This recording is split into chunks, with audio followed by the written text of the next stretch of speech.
गद्दार है। नमस्कार दोस्तों, मेरा नाम रवीश कुमार है। आज देश की 50 बड़ी खबरों को आपके साथ साझा करते हैं जिसे झूठी और बिकी हुई मीडिया आपसे छिपाती है, लेकिन हम आपको उसे सीधे बताते हैं बिना किसी दबाव के। आज का दिन भारतीय राजनीति में एक और तूफानी दिन रहा। राहुल गांधी ने फिर से कोर्ट के चक्कर लगाए, माफी से इनकार किया और बीजेपी ने पूरे देश में उनका पुतला जलाया, काले झंडे दिखाए, गालियां दी, गद्दार, देशद्रोही। लेकिन सवाल यह है, क्या सच में राहुल गांधी गद्दार हैं या यह सब राजनीतिक बदले की आग है जो 12 साल से जल रही है? चलिए आज की पूरी कहानी मसाले के साथ सुनाते हैं। कल यानी 20 फरवरी को राहुल गांधी सुल्तानपुर कोर्ट में पेश हुए अमित शाह वाले मानहानि केस में। वहां भी उन्होंने साफ कहा, मैं माफी नहीं मांगूंगा। और आज 21 फरवरी 2026 को महाराष्ट्र के भिवंडी कोर्ट में फिर पेशी। 2014 का पुराना केस, आरएसएस पर कमेंट वाला।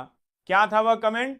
2014 के लोकसभा चुनाव में सोनाले गांव की रैली में राहुल गांधी ने कहा था, महात्मा गांधी की हत्या के पीछे आरएसएस का हाथ था। बस इतनी सी बात।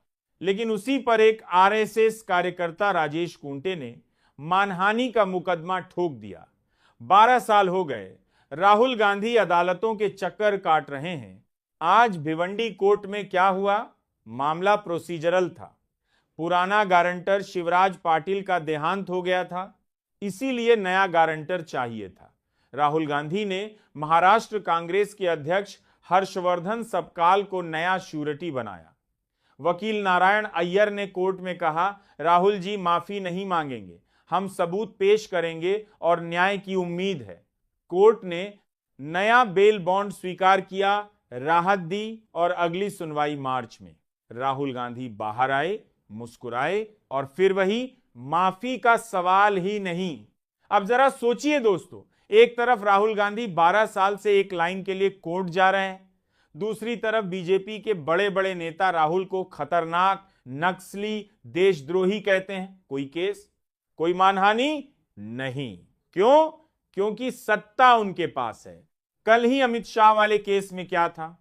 2018 में कर्नाटक चुनाव के दौरान राहुल ने कहा था, जो पार्टी ईमानदारी की बात करती है उसका अध्यक्ष हत्या का आरोपी है।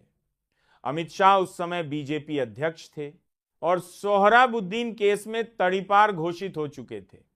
बस इतनी सी बात। लेकिन 8 साल से कोर्ट। दोस्तों, राजनीति में आलोचना होती है।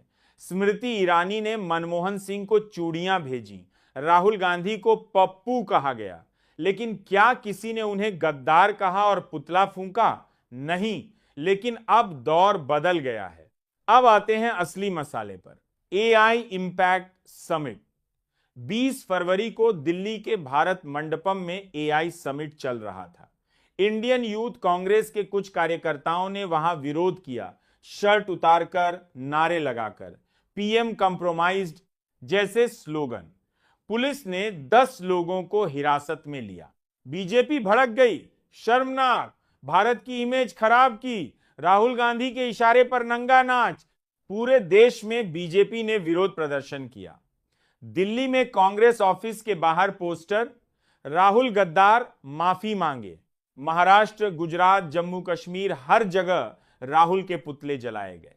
राहुल जब मुंबई एयरपोर्ट से भिवंडी जा रहे थे तो रास्ते में काले झंडे, नारेबाजी, गाड़ी रोकने की कोशिश। लेकिन सवाल पूछता हूं, क्या एक विरोध प्रदर्शन से देश की इमेज खराब हो जाती है या यह सिर्फ बहाना है राहुल को टारगेट करने का? याद कीजिए किसान आंदोलन। 13 महीने तक दिल्ली की बॉर्डर पर किसान डटे रहे, 700 से ज्यादा किसानों की मौत। लाठीचार्ज, आंसू गैस, बिजली, पानी बंद। क्या किसी बीजेपी नेता ने जाकर बात की? नहीं। उल्टा कहा, नकली किसान, खालिस्तानी। लेकिन जब चुनाव आए तो तीनों कानून वापस, माफी मांगी। अब वही लोग कह रहे हैं विरोध करना है तो जंतर मंतर जाओ, रामलीला मैदान जाओ। लेकिन दोस्तों, जंतर मंतर पर अब क्या बचा है? 100 मीटर की जगह पक्की बैरिकेडिंग। जैसे सिनेमा हॉल में टिकट लेकर बैठो और चुपचाप देखो। रामलीला मैदान में भी साल में 1-2 रैली। अन्ना हजारे, बाबा रामदेव के समय बीजेपी नेता जाते थे, लेकिन किसानों को दीवार खड़ी करके रोका गया। तो सवाल यह है, अगर कांग्रेस कार्यकर्ता जंतर मंतर पर प्रोटेस्ट करते तो क्या बीजेपी सुनती? क्या कोई मंत्री आता? नहीं, क्योंकि अब विरोध की जगह खत्म कर दी गई है। राहुल गांधी पर हमला होता है, धमकियां मिलती हैं, लेकिन उनके खिलाफ बयान देने वालों पर कोई कार्रवाई नहीं। मोदी जी खुद कहते हैं, आलोचना इतनी होनी चाहिए कि तलवार की धार पर चलने को मजबूर कर दे, लेकिन जब आलोचना होती है तो पूरा इकोसिस्टम घबरा जाता है। दोस्तों, लोकतंत्र में विरोध जरूरी है, चाहे वह आई समिट में हो चाहे संसद में, लेकिन अगर विरोध अहिंसक है तो उसे दबाना क्यों? कांग्रेस कार्यकर्ताओं ने शर्ट उतारी,